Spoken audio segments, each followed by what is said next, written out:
Over the past few weeks, we've run several score checks for IMS clients, and what this does is it enables us to predict the score level, whether it's A minus, B minus, etc., prior to the submission for CDP. And what we find generally is that there are three areas really where people can improve their score and their submission.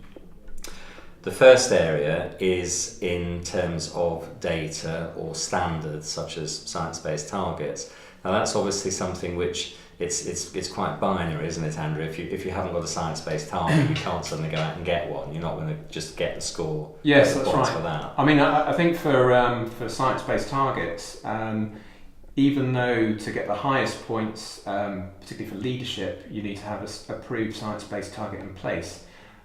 If you haven't done that at this stage, but you've actually got an initial science-based target in place in your business before approval, that still gets you some of the points. So it is worth doing that in advance of putting your submission in, even if you can't get it approved in time. Okay, that's useful.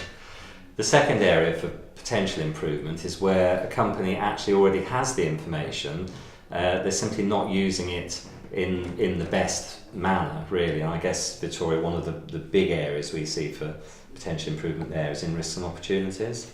Yeah, definitely. I think it's really worth looking at the CDP guidance and sort of go through it carefully, because sometimes it's a matter of including a really simple piece of information like an example, and that can get extra points for them, and it's really something that they probably already have. It's just really a matter of including it in the response and being careful when responses have to be company specific. That's also quite often an issue, that making sure that they mention how that relates to the company. It's all like small things, but looking at the format and how the response those questions are answered in the format, then that can definitely make a difference. Yeah.